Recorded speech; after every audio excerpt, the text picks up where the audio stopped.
Unfortunately, PFF's Black Friday sale is no longer going on, but we have a brand new discount to give you guys right now. That is a 30% off discount this holiday season with the promo code HOLIDAY30 to get 30% off a PFF Plus subscription. You get access to our player prop tool that can help you make back whatever you pay for PFF Plus and then some. It can also help you win a fantasy football championship this year. Get the same grades and analytics that every single NFL team uses and every single college football team uses as well. And you get access to the best mock draft simulator on the planet for the 2026 NFL Draft. Again, Holiday 30 to get 30% off a PFF Plus subscription right now.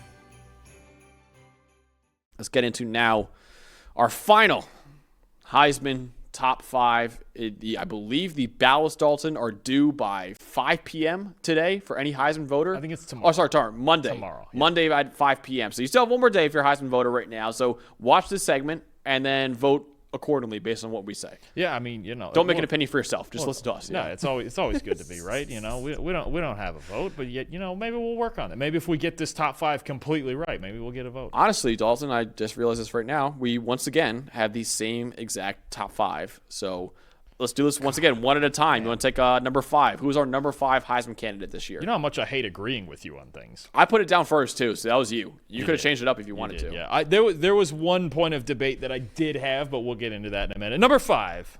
Running back Jeremiah Love from Notre Dame, the highest graded running back in the country. Didn't play, obviously, this week because Notre Dame is not in the conference, and they are awaiting their playoff fate. But he is the best back in the country. He is likely going to win the Doak Walker Award. Wouldn't shock me at all if he was a Heisman finalist going to New York, but I have him 5th. Actually, we both have him 5th because we just had to agree on this, didn't we? Absolutely, yeah. I do think, by the way, he will be one of the 4 finalists. I don't believe our number 4 player will be a finalist, even though Dalton and I both have him 4th.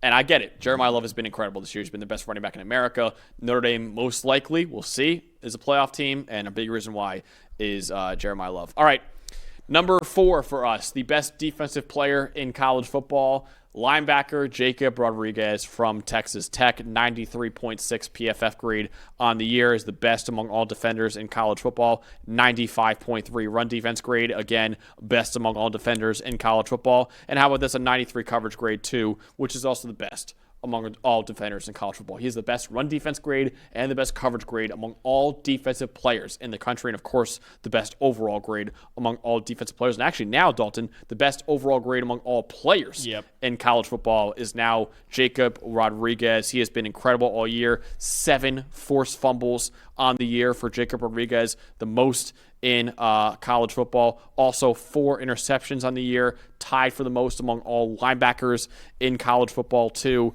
He has been an incredible player. 89 tackles on the year, solo tackles I should say. 65 total defensive stops are the most among all Power 4 linebackers.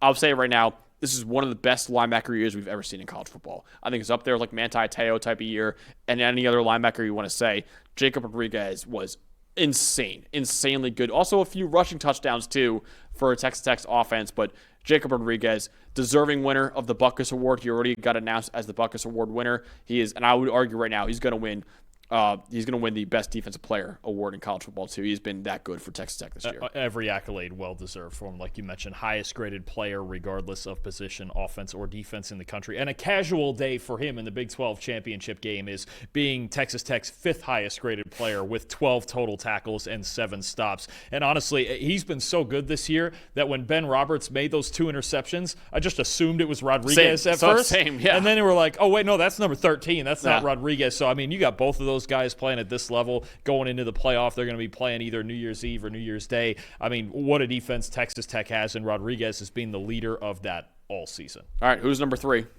This is where I had a real debate between 2 and 3. This I was very much on the fence, and then my decision here was to kind of stick with the standings that I had going into the week, because I don't think we'll get to Julian Sayin in a minute.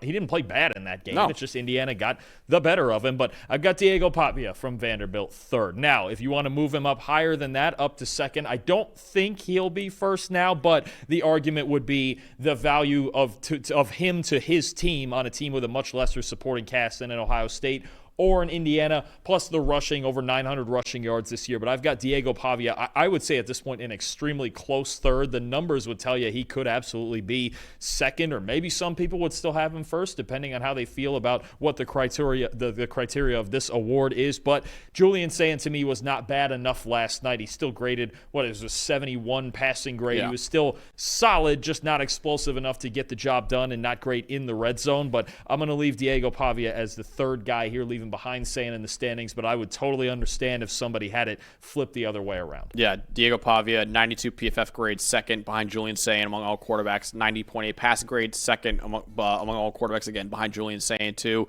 And then he had as a rusher too. He's just been incredible as a runner all year for Vanderbilt. So yeah, I get the argument. I certainly do get the argument of, hey, he is more important to his team than Sayin is to Ohio State, than Jeremiah Love is to Notre Dame, than Mendoza is even to Indiana too. I get that argument, and I think it's a really good argument.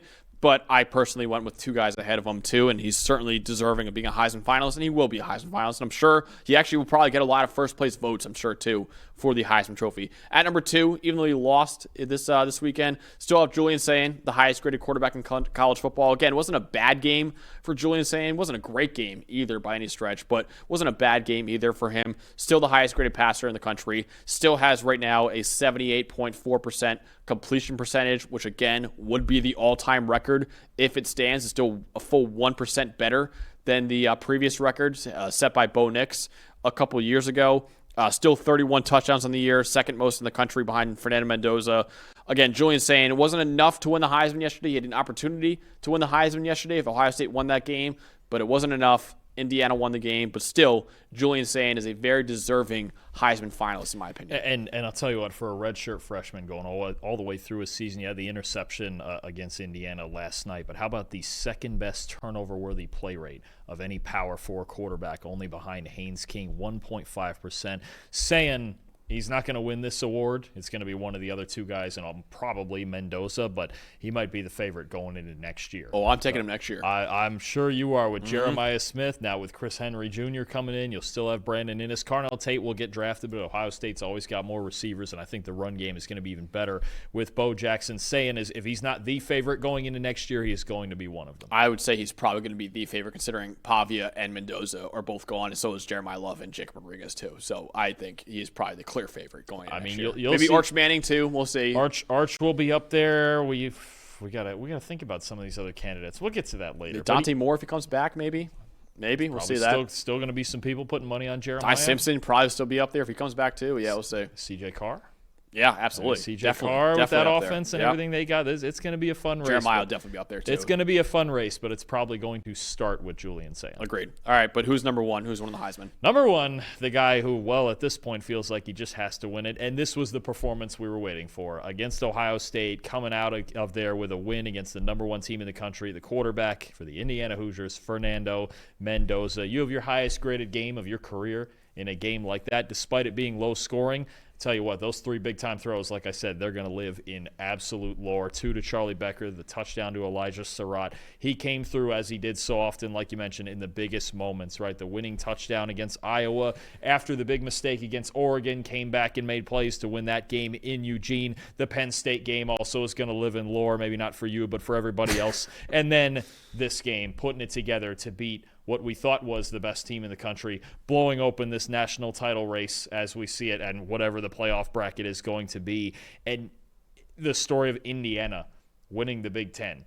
I mean, it sounds just insane, right? But this year, Fernando Mendoza has made that difference in the biggest moments. He did it this week against what we thought was the best team in the country. Right now, hard not to say Indiana's not the best team in the country. There's certainly several candidates, but they went out and proved it last night. And listen, as much as we at PFF are going to attach stats to who we pick to win awards, the reality is for most voters, and honestly for us too, it's a narrative-based award too. And there is no narrative better in college football right now than Indiana being the best team in the country, going into the playoff with a perfect 13-0 record, beating Ohio State. And I even mentioned this earlier, Dalton. First play of the game for Mendoza. Takes a huge shot. Huge shot. We thought he was done for the game. And we're like, oh my God, this game's over. Comes back in a play or two after that to replace his brother, who's the backup quarterback, and just has that kind of game too. So again, the moments for Mendoza are there. The numbers for Mendoza are there. He's been one of the best quarterbacks in college football, the most touchdown passes in the country, the second best passer rating in the country, only behind Julian Sayin, the sixth best PFF grade in the country for all quarterbacks this year, too. Mendoza, deserving Heisman winner. And we said it before, going into the week, most likely, whichever quarterback wins the Big Ten title game, as long as they play good enough, is going to win the Heisman Trophy. Mendoza played more than good enough. He was elite against Ohio State, the best game of his career, I would argue, against the Buckeyes. He will win the Heisman Trophy, and I'm completely cool with that. He is a deserving Heisman winner this year. And barring a potentially heroic run from Dante Moore, which is possible, Oregon's very good in the playoff, it sure feels like now Mendoza's locked in. He's going to be the first quarterback taken in the draft. And that we'll see, as Tennessee's picking first right now, they're not going to take him and replace Cam Ward. And the second pick I forget who it is right now. It's somebody who doesn't. I think it's the Saints. Let me look. And they may not replace Tyler Shuck. Giants right now. Oh, it's the Giants. Yeah, they're not. Saints are third. Saints are third. Maybe Walt's Raiders are 4, and he wants Mendoza. That's the one I'm looking at right They might there. trade up. Someone might have to trade up. Somebody might have to trade up. Dante and Ty go back, and Mendoza's the only quarterback. Well, then you're going to get someone's going to get desperate. Well, if you're the Tennessee Titans at that point, you're feeling pretty good. Yeah, you trade out. Exactly. You have to trade out. Absolutely, you trade it. This is not a draft. If I don't need a quarterback, this is not a draft I want to be picking first. But it sure feels like Mendoza's locked that part in. He's going to be a top 5 pick somewhere in there. And look, well-deserved. Everything he gets is well-deserved after this game. He proved that he's an elite guy in this game and proved that he and the Hoosiers are a legitimate national title contender. Not that they weren't already, but beating Ohio State now, having that on the ledger, that's a different level. They can beat anybody. Definitely. All right.